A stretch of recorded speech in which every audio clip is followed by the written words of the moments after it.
नमस्कार, मैं हूं रुखसाना, आपके सामने उपस्थित हूं 7वीं कक्षा का असाइनमेंट लेकर। आज का टॉपिक है एक तिनका। तिनका पता है? एक घास का, एक सूखी हुई घास, एक तिनका।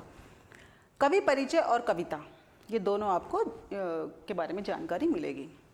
निम्नलिखित प्रश्नों के उत्तर लिखिए। पहला प्रश्न है, एक तिनका कविता के कवि का नाम क्या है? एक तिनका कविता के कवि का नाम अयोध्या सिंह उपाध्याय हरिऔध। लंबा नाम है, एक बार फिर से बोलिए, अयोध्या सिंह उपाध्याय हरिऔध। अगला प्रश्न है, उनका जन्म कब हुआ? उनका जन्म 15 अप्रैल को हुआ था। उत्तर प्रदेश के आजमगढ़ शहर में इनका जन्म हुआ था। इनके प्रसिद्ध ग्रंथ का नाम क्या है?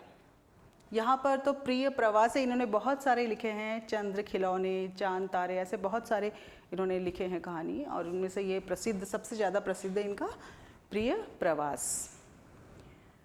अब कविता की तरफ जाते हैं, तो कवि कहाँ खड़ा था? कवि घमंड से भरा हुआ एक दिन छत की मुंडेर पर खड़ा था। जैसे बालकनी होती है घर के, है ना, आप वहाँ खड़े होते हो अक्सर, तो वहीं पर कवि खड़ा हुआ था। अचानक कौन सी घटना ने उसके घमंड को तोड़कर रख दिया? अचानक एक तिनका कवि के आंख में पड़ा और वह बेचैन हो गया। हवा के झोंकों के साथ एक सूखी घास जो उसके आंख में पड़ गया और वो बहुत ज़्यादा बेचैन हो गया। आपकी आंख में अगर कुछ पड़ जाए तो आप बहुत बेचैन हो जाते हो, आपको दर्द होने लगता है, ठीक है। सो वैसे ही कवि के आंख पर जब वो तिनका पड़ा तो वो बहुत बेचैन हो गया। आंख शब्द के पर्यायवाची शब्द लिखिए। चक्षु, नेत्र, नयन, लोचन, कितने सारे नाम हैं आंख के। दबे पांव भागना, मतलब ये मुहावरा है, इसका शाब्दिक अर्थ नहीं होता है। मुहावरा क्या होता है? किसी तीसरे अर्थ की तरफ संकेत करता है।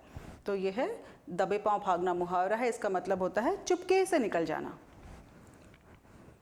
8वां और अंतिम प्रश्न है, ऐंठ शब्द का अर्थ लिखिए। ऐंठ मतलब अकड़। अकड़, जैसे यहाँ इस कविता में बताया गया है कि लेखक कवि है, उसका वहाँ पर बालकनी में खड़ा था, मुंडेर पर खड़ा था, ऐंठ कर खड़ा था, है ना। सो यहाँ अकड़ के खड़ा था, ठीक है। तो उसका अर्थ है, ऐंठ का अर्थ है अकड़। सो ये था हमारा आज का असाइनमेंट। धन्यवाद।